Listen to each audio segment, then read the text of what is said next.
border restrictions sa Iloilo City epektibo na. Sumugod alas 12 kay nasang kagahon nag-epekto na ang citywide border control. Sakop sang border control ang biyahe halin Iloilo padulong sa Negros vice versa kag mga nagatabok padulong sa Guimaras. Wala na ginapahanugutan ang pagsulod kagwa sa Iloilo City, magluwas na lang sa mga nagatrabaho, nagakinahanglan magbakal sang bulong, kinahanglan sang access sa mga government services, pagtransport sa mga produkto, kag construction materials. Bukas man ang border para sa humanitarian reason, kag mga returning OFW, stranded individual, kag authorized person outside residence. Bukas ang mga ospital, health emergency kag frontline services, industriya sang agrikultura, forestry kag fishery, mga essential kag prioridad nga construction project, manufacturers sang construction materials, mga nagabaligya sang pagkaon, public kag private financial institution kag public transportation. Ginapanugutan man nga mag-operate sang 50% on-site capacity ang mga media establishments, 30% on-site capacity ang mga business process outsource companies. Ang iban nga kompanya bukas man apang kinahanglan magpatuman sang on-site skeletal force. Hugot nga ginadilian ang mga mass gathering, magluwas na lang kon religious activity apang dapat ipatuman ang maximum nga 10% seating capacity. Temporaryo man nga sarado ang Iloilo City Esplanade, mga playground kag courts sa tanan nga public plaza sa Iloilo City. Para kay Mayor Jerry Treñas, luyag lang sinisiguraduhon nga safe ang tanan. Nahibaluan may 58 ka daily average sang confirmed cases sang COVID-19 ang syudad sa sulod sang 7 ka adlaw. We are making sure that here in the city, siguraduhon taanay nga safe ang tanan. Sige man gyapon ang aton mga close contact, no? And we are very happy with the support of the ILG for the close contacts. Manigurado lang kita kay subong nga tiyempo do kadamo na gid sang kaso kag mabudlay kaayo. Padayon ang apila sang alkalde sa publiko, likawan ang pagwa sa balay kung wala sang importante nga transaksyon. Mangod nga puno na gid ang aton ospital, kag bisan sa mga mechanical ventilators, kulang na kita. Sa aton medical frontliners, kulang na kita.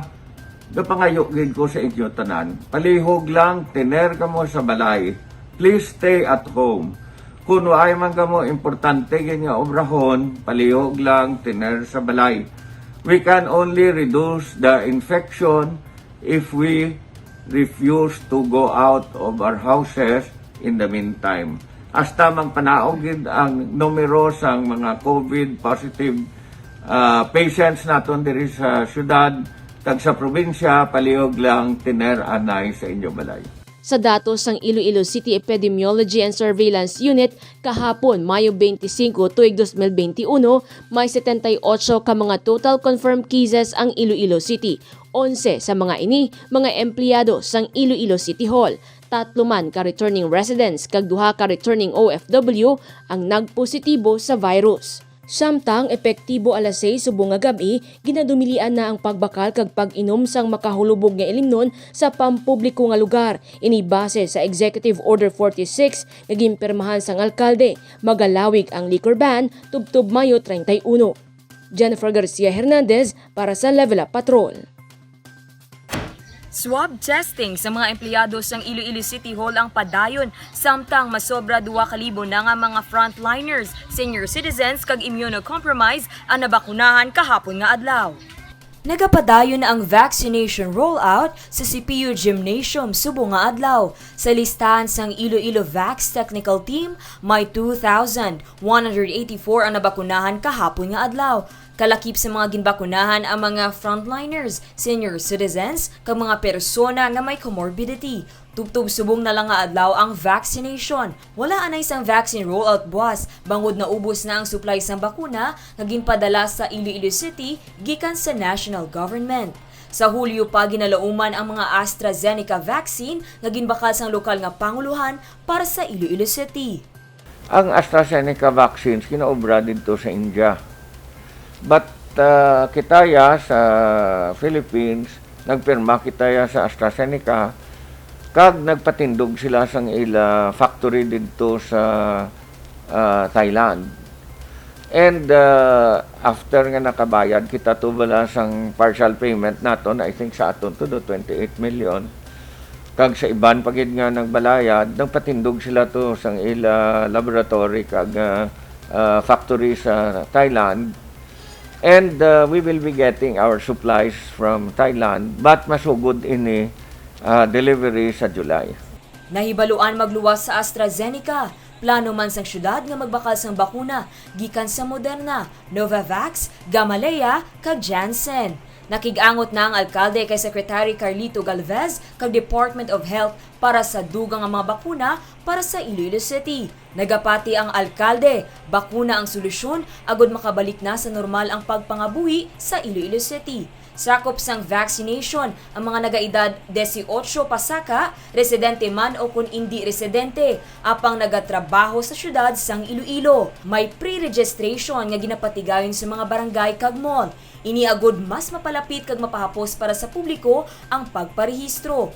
May schedule naman nga ginapatuman sa pagpadulong sa adlaw sang vaccination agod malikawan ang pagdinaguso sa vaccination center. Dane Raffles para sa Level Up Patrol. Mga barangay nga ginpaidalom sa surgical lockdown paghatagan sang bulig. Kag alkalde lubos ang pasalamat sa mga donasyon nga nabatol. 72 oras nga ginpaidalom sa surgical lockdown ang anom ka mga barangay sa syudad sang Iloilo. Ini nga mga barangay ang may pinakamadamo nga kaso sang COVID-19 sa sulod sang isa ka semana. Bangod limitado ang hulag sa sini nga mga barangay, nagpadala sang bulig ang lokal nga panguluhan. Kahapon, Mayo 25, nagumpisa ang Iloilo City Government sa pagpanagtag sa mga relief goods sa mga barangay nga na-lockdown. Sunod-sunod man ang pag-alabutan sa mga donasyon gikan sa pribado nga sektor. Sa ngalan sang syudad, nagapaslamat gid ko sa inyo. Ang gin-procure sang syudad, maamat-amat naman naabot sa ini nga semana. Pero ini siya dugig importante nga mga inadlaw, bangod nga waay pakaabot ang gin-procure sang aton syudad. Dako gid ni nga bulig ang ginhatag nyo sa aton, kag sa ngalan sang syudad, gapaslamat gid ko. Pila sa mga nabaton nga donasyon, amo ang bugas, canned goods kag face mask. Madamo na nga mga negosyante nga nagapadala sang ilang bulig paagi sa bugas, sa mga canned goods, kag sa iban pa no, didto sa Harrow Gym. Kag ang nagaalabot ginapagwa na naton. Parang ang mga barangay nga apektado, labi na gid ang mga na-lockdown, makakuha dayon sang assistance halin sa aton nga mga pumuluyo sa syudad. Para sa alkalde, dako nga bulig sa syudad ang mga donasyon. Diri man makitaan nga sa tion sang pagpanghangkat, buhi ang paghugpong kag pagbuligay sang tanan, pribado kag pampubliko nga sektor sa syudad sang Iloilo. Divine Singh para sa Level Up Patrol.